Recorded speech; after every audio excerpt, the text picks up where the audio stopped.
All right, here we go. Welcome back for another awesome episode. Cannot wait to get into it because this is the pre-Thanksgiving episode. If you caught it a little bit too late, apologies. Make sure you're following the show so that way you get this stuff quick when you need it because I will keep this topical and try and get you guys prepared early before holidays hit, before big life events hit, and I'm always going to try and give you the best information possible. So, be sure to not miss an episode and keep following along. Today, like I said, we're going to talk about Thanksgiving. So, we're going to, for everybody in the States who's about to celebrate tomorrow, we're getting ready, we're gearing up, and we're going to talk about 3 ways that you could possibly handle it.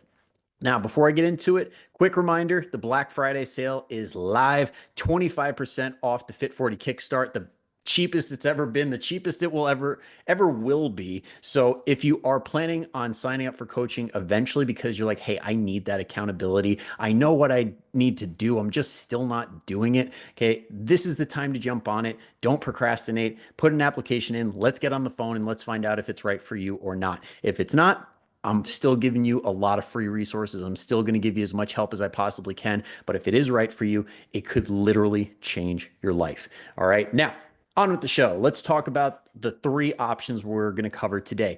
Number 1 is we could pre-track. Number 2 is something simple like the 1 plate rule. Number 3 is screw it. All right. So let's go one by one. First off, if you are tracking macros or calories, one of the simplest ways to handle holidays or celebrations of any kind is get ahead of it, pre-track. If you're going to put stuff in and you don't exactly know specifically how your Aunt Susan is making it or what exactly your grandma is putting in that sauce, then it's totally fine. Just put basic stuff that you find in MyFitnessPal, Chronometer, whatever the heck you are working with. And if you have a bunch of different options, pick one that's in the middle ground, something that clearly was not entered in incorrectly, and then lean on the side where it's a little bit more calories. So, for example, let's say you're looking up stuffing, and per serving, about 3 ounces, which is about the size of your palm, is say you got one entry that says 10 calories, you got another entry that says 600 calories, and then you got another one that's like 150, 200, maybe even 300 calories. All right. Now we're going to focus on those middle ones.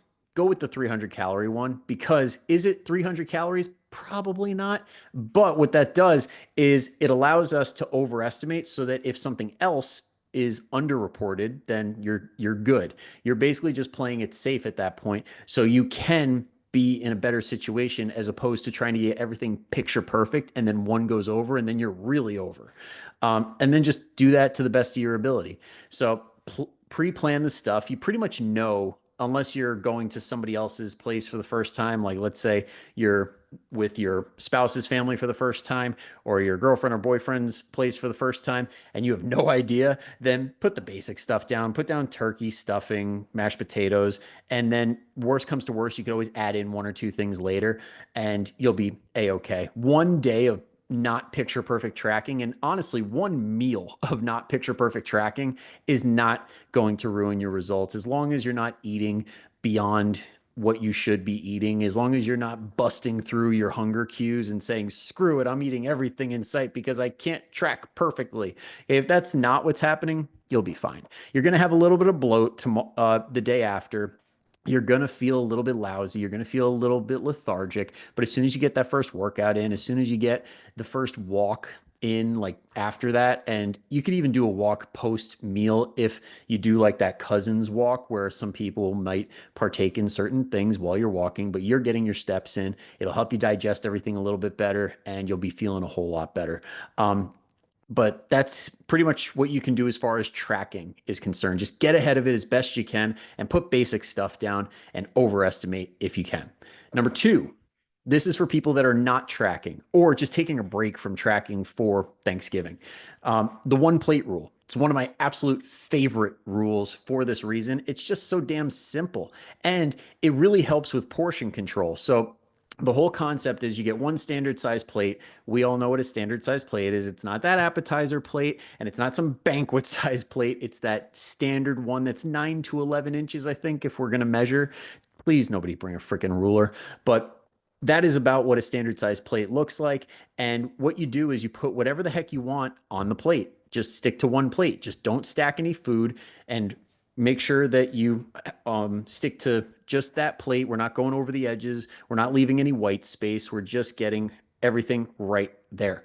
Now, you can level this up. Like that's the basics. So if you want to put nothing but all those foods you've been missing forever and you're like, I'm taking this opportunity to just go buck wild, that's fine. If you stick to the standard size plate, you'll probably be a-okay.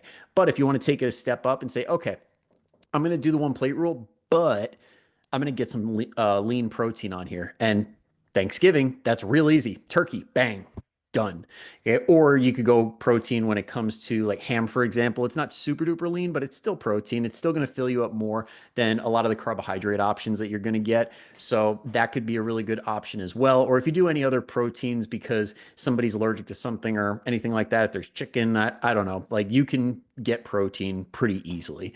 And then next, if you want to take it to that next level, so level one is just the plate. Level two is protein on the plate and then fill it in with all your favorites around that. Level three is get some veggies on the plate. So if you can get like at least a quarter of the plate of vegetable, like somebody always typically makes a salad or has some sort of vegetable, even if it's deep fried. I know it's going to be Thanksgiving. Some people are going to fry their stuff. We'll count it for today. We'll count it for that day because even if it is covered in butter, deep fried or whatever, there are micronutrients in there that are going to be beneficial. So we can play that game of this counts. But if there is like a full on side salad or you have anything that has been steam fried or anything that has basically not been covered in butter or grease or anything, then we can count that and you'll be in a really good spot. Because if you could do that and the protein, you're going to naturally fill yourself up to the point where you can't overconsume as many calories as you otherwise would if you didn't have protein and vegetables. So you're strategically filling yourself up on the right things, which is going to overall bring the calories down. All right. So that is option number two. And then option number three, kind of my personal favorite, is say screw it. It's one meal. It's one day at the most. It's one meal if we're being realistic. So if you want to set up your whole day, just make sure that you have a protein packed breakfast, protein packed lunch, and ideally with like vegetables as well, which one will fill you up again, intentionally filling you up, and two, it's going to get you the basics of feeling good going into the meal. And then when you hit the meal, just say, I'm going to have whatever the heck I want. I'm going to eat and drink because it's a holiday, because I'm with my family, and I'm going to enjoy the ever living crap out of this. So if that's your prerogative, there's no way that you can't do that and then bounce back the next day to do your exact same plan as you did weeks or months before Thanksgiving, and you'll be right back on track because one meal will never mess you up. It's when one meal makes you guilty, which results in compensatory, my word, compensatory uh, behaviors the next day, like starving yourself, like skipping meals, like working out like crazy for the sake of burning calories. And then you just fall into this vicious cycle of, I need to make up for it. I need to make up for it, which eventually leads to restriction and then which leads to binging. And then you're eating all this stuff throughout the holidays and you're going way overboard and eventually just get a case of the fuckets. And you're like, all right, New Year's is not that far away. It's not really going to matter. But then you put on 5, 10 pounds in like a month. So let's not do that. Let's say, you know what? I'm going to have my day. I'm going to have my one meal and I'm going to enjoy the crap out of it guilt free because I know as long as I make it one meal, I'll be a-okay.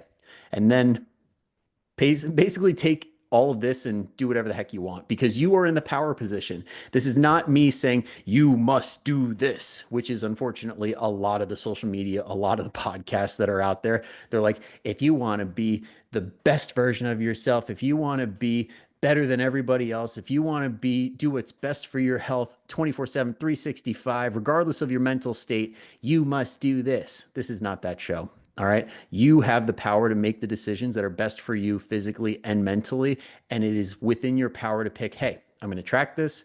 I'm going to one plate rule this, or I'm just going to enjoy the crap out of this. And that whatever you pick is totally fine as long as you make the informed decision based on everything we talked about. All right. So that's it for today. I hope everybody has a happy, healthy, safe Thanksgiving with their families in the US and in Canada. I hope you guys have an excuse to use our holiday, our Thanksgiving, as a reason to do it all over again. And Again, if you guys want to take full advantage of the Black Friday deal, it is still live until midnight Black Friday. So as soon as Saturday hits, it's over. There is no more opportunity to get 25% off of the Fit 40 Kickstart. So if you haven't already, if you've been procrastinating and you heard it on the other podcast, do it now. It takes 5 seconds to fill out the application. It's down in the show notes. It's down in the description. Go ahead, fill it out. We'll hop on a call and we will see if it is the right fit for you.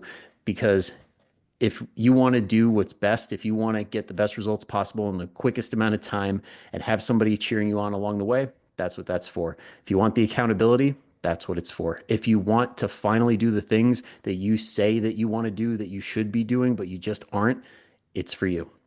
All right. So that being said, I'll talk to you soon, hopefully. Otherwise, I will see you guys not tomorrow, not on Thanksgiving, but the Friday after. And we're going to talk about all the things that you could do to get right back on track after Thanksgiving. All right. Thank you guys for tuning in all the way through. I'll see you on Friday. But until then, go kick some ass. See you later.